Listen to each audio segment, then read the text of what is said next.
Good evening and welcome to Express News with me, Deepika, your daily half-an-hour window that brings you 100 news and updates from the country and the world in just 30 minutes. Let's begin. Foreign ministers from BIMSTEC member states called on Indian Prime Minister Narendra Modi in New Delhi on Friday. Prime Minister Narendra Modi reaffirmed India's commitment to a peaceful and prosperous BIMSTEC region, highlighting its importance in India's neighborhood first and look east policies. India's External Affairs Minister Dr. S. Jaishankar held discussions with Thailand's Foreign Minister Maris Singyampongsa.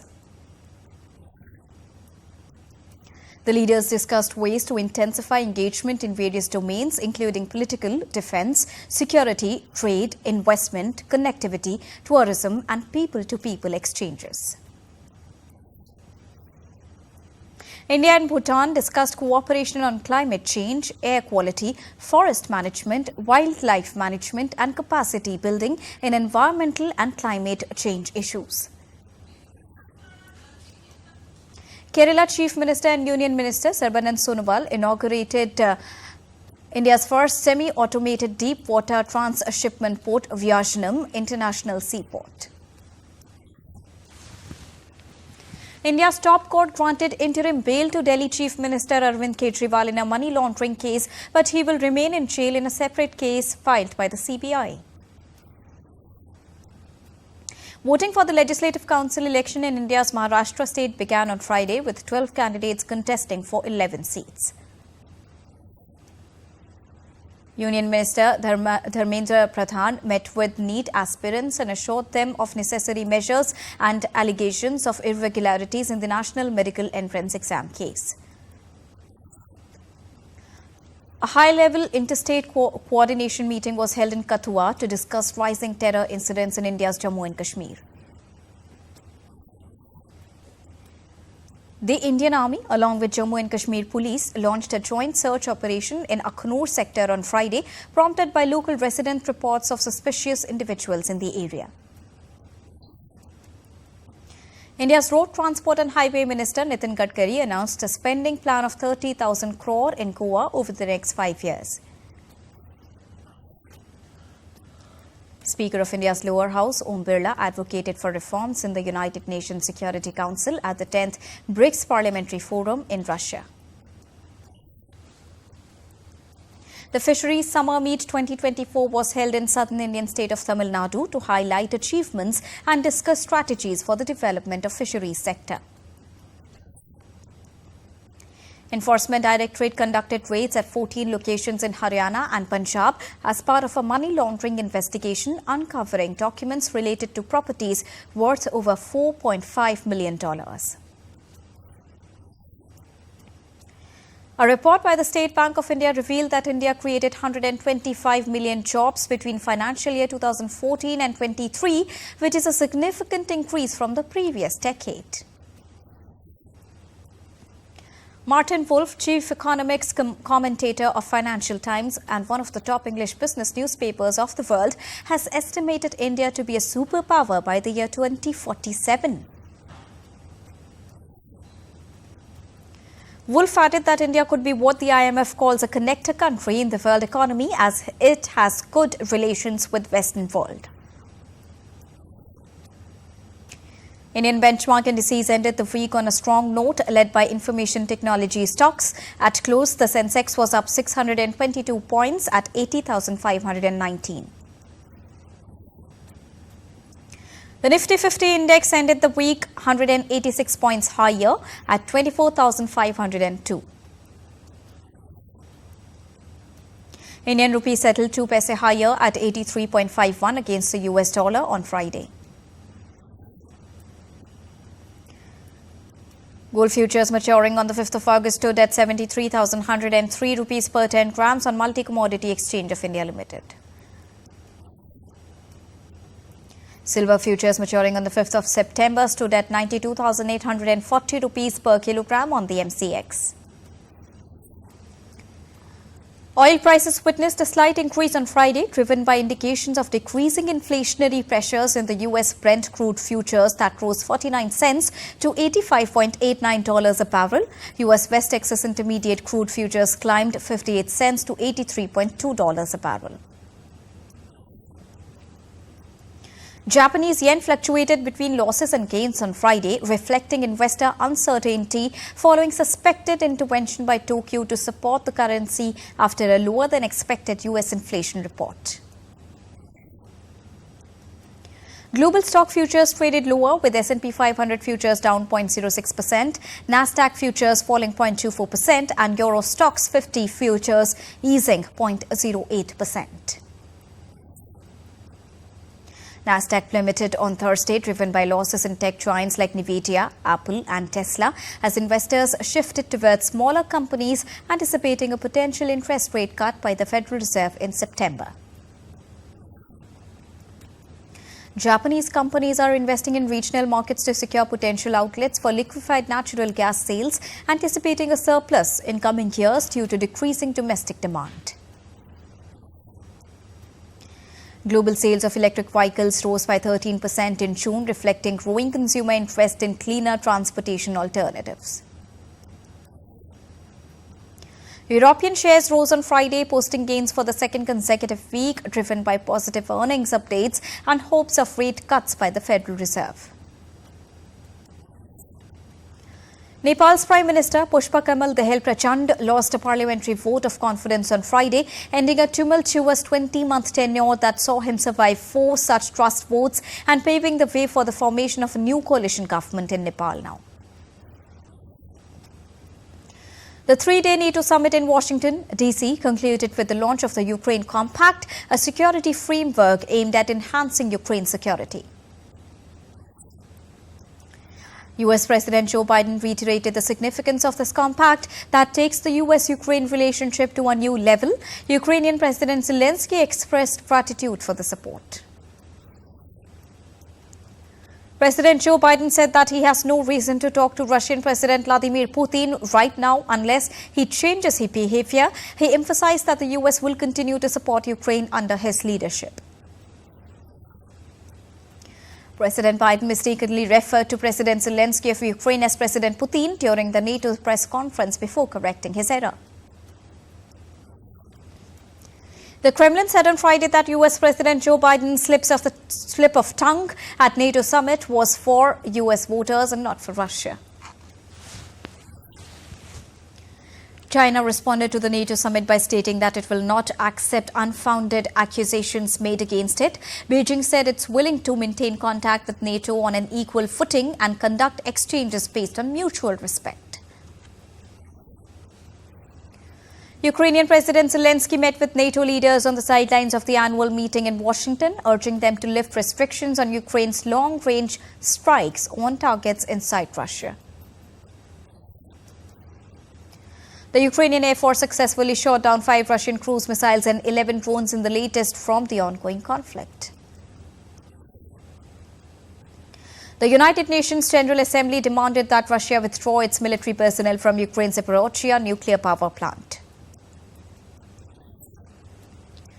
Israeli military acknowledged its failure to protect civilians during the 7th of October Hamas attack and announced an investigation into its security failings. Israeli Defense Minister Yoav Gallant called for an investigation into top leaders, including Prime Minister Benjamin Netanyahu, for their role in the 7th of October failure. An Israeli negotiation team headed to Cairo for talks aimed at securing a ceasefire in Gaza. Reports suggest that Israeli and Egyptian negotiators are discussing an electronic surveillance system along the Gaza-Egypt border as a potential solution. U.S. President Joe Biden called for an immediate end to the Israel-Gaza conflict, stating that his proposed ceasefire framework had been agreed upon by both Israel and Hamas, but gaps remain. Donald Trump's lawyer urged a judge to overturn his conviction in a hush money case, citing a U.S. Supreme Court ruling that grants presidents some immunity from criminal charges.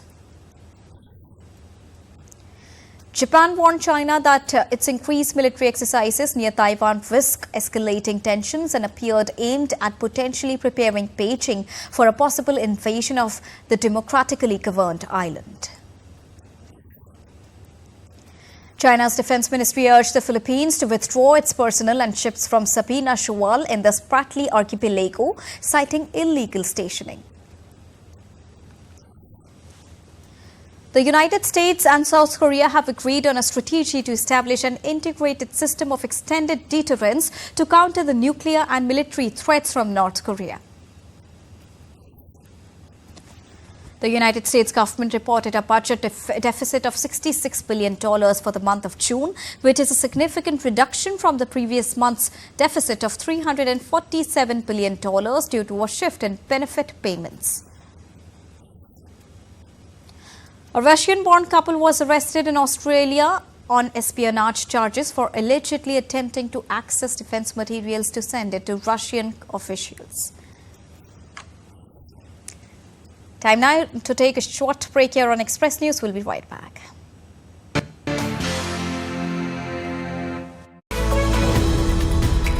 We just don't bring you the news as it unfolds. We get to the heart of the matter. We don't just present facts, we demystify complex social, political and economic events. We break stories that shape the world's present and future because you deserve the truth. I am Tanvi Taneja from New Delhi. I'm Ollie Barrett from London. I'm Nick Harper from Washington, D.C. Join us on DD India Global Monday to Friday at these times.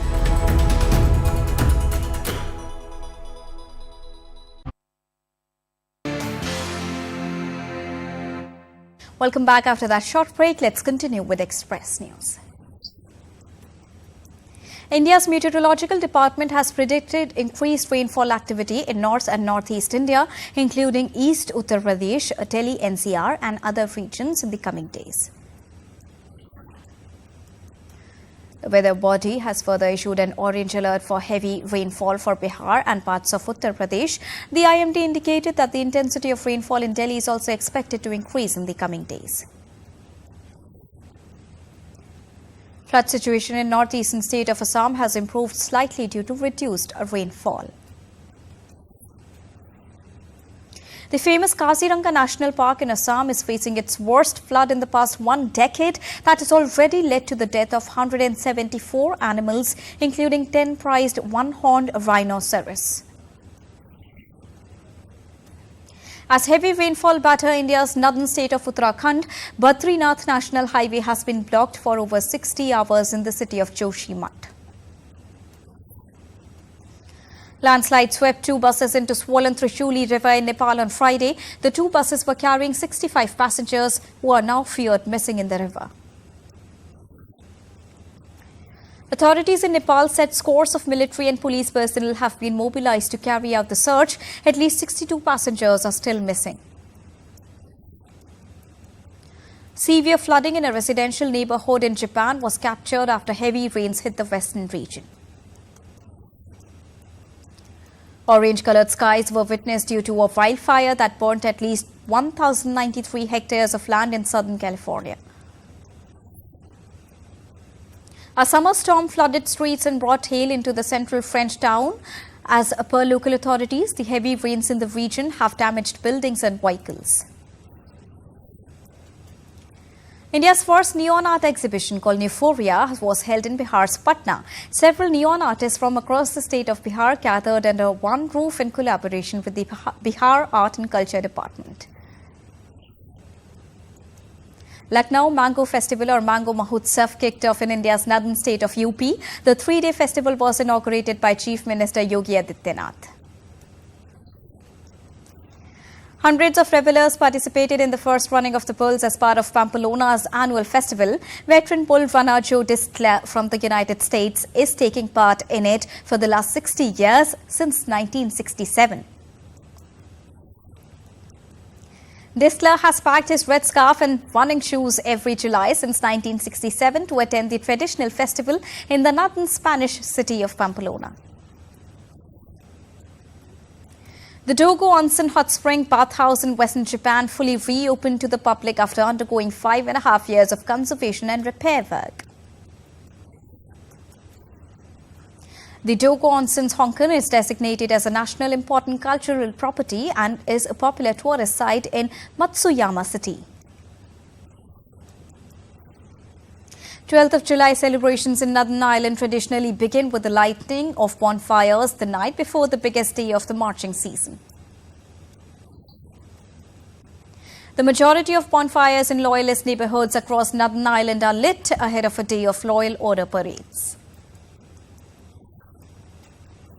The One Commune, One Product program has entered its 6th year. Vietnam has evaluated and granted 3-star certifications to nearly 11,000 OCOP products. In Vietnam, the vermicelli factories are regularly upgraded with modern machinery to launch new product lines and serve the diverse needs of the consumers. A new AI-powered robot in South Korea can now help customers choose the right shade of cosmetics. The robot, who's made by South Korean cosmetics giant Amore Pacific, is able to analyze users' skin and create products tailored to their exact needs on the spot. Autonomous driving robo-taxis are advancing towards commercial operation in designated roads in Beijing. The robo-taxi can drive up ramps, make U-turns, change lanes and also overtake other cars and negotiate around the streets. A public art installation in New York is raising awareness of threats to biodiversity in a unique way. The Wild Couch Party and Friends by artist Chilean Mark Schotner depicts bronze sculptures of 12 globally threatened animals on a communal couch. Divon Ernesto Diarias, a dancer with 15 years of experience in the National Ballet of Cuba, found a passion in breeding bees, sharing the art of classical dance on stage with his environmental activism. Darius, who's been raising bees for 5 years now, said he has created a small network to fortify the hives at home. One of the world's largest Doraemon exhibition opens in Hong Kong, bringing nostalgia to fans. During the free exhibition period from 13th July to 11th of August, one-way crowd control measures will be implemented around the Avenue of Stars. The global promotional tour for Deadpool and Wolverine touched down in London with Hollywood stars Ryan Reynolds and Hugh Jackman putting their bromance on display at the movie's UK sneak peek event. The duo and film's director and co-writer Sean Levy have delighted the fans with humorous, high-energy appearances at previous stops in Shanghai, Seoul and Berlin. In an interview, Lena Dunham has said she is no longer involved in making the live-action Polly Pocket film about the tiny-sized metal toy line. Lena Dunham also praised Greta Gerwig for her incredible feat with Barbie, which she said was to make this thing that was literally candy to so many different kinds of people. A24 released a trailer for We Live in Time, a romantic drama with Andrew Garfield and Florence Pugh. Netflix debuted the trailer for its upcoming murder mystery series called The Perfect Couple, starring Nicole Kidman and Liev Schreiber, alongside a diverse ensemble that also includes Indian actor Ishan Khattar. Kamal Hassan's highly anticipated movie of the year called Indian 2 is in the theatres. Directed by S. Shankar, the movie is a sequel to the 1996 hit film that starred Manisha Koirala and Urmila Matondkar. The trailer of Vikram's Tara Thangalan, directed by Pa Ranjit, released and it now gives a glimpse into the world of the period film. Big names from all over the world are gathering in the Indian city of Mumbai for the grand wedding of Anant Ambani, the youngest son of Reliance Industries chairman and billionaire Mukesh Ambani. Guest list includes the leading names from sports and entertainment industry as politics, along with politics as well, including Kim Kardashian, Khloe Kardashian, Boris Johnson, Mike Tyson, John Cena, David Beckham, Adele and more. Indian cricket team will play a 3-match T20 international series followed by a 3-match ODI series against Sri Lanka. The series starts on the 27th of July. Ahead of the series, Sri Lanka T20 international skipper Vanindu Hasaranga announced his resignation. Legendary fast bowler James Anderson ends his international cricket career with 704 wickets as England beat West Indies by an innings and 114 runs in the first Test match at Lord's. Czech tennis player Barbora Krejcikova to take on Italian Jasmine Paolini in women's singles final at Wimbledon Centre Court. 7-time champion Novak Djokovic will face Italian Lorenzo Musetti in his first Grand Slam semi-final of the year. Indian shuttler and Olympic medalist Saina Nehwal urges young girls to come forward and take up sports. With 2 weeks to go for the Paris Olympics, the venue for handball, volleyball and table tennis competitions have been unveiled. Newly elected British Prime Minister Keir Starmer backs England team to win the Euro Cup final scheduled for Sunday. Bayern Munich have signed Portuguese midfielder João Palhinha from English club Fulham on a 4-year contract. And Argentina's national soccer team, including its star player and captain Lionel Messi, trained in Miami ahead of its Copa America final against Colombia. And with this, it's a wrap here on Express News for now, but news and updates will continue here on DD India. So don't go anywhere, keep watching and keep tracking DD India for all latest news and updates from the country and the world. Thank you so much for joining us right now. Namaskar.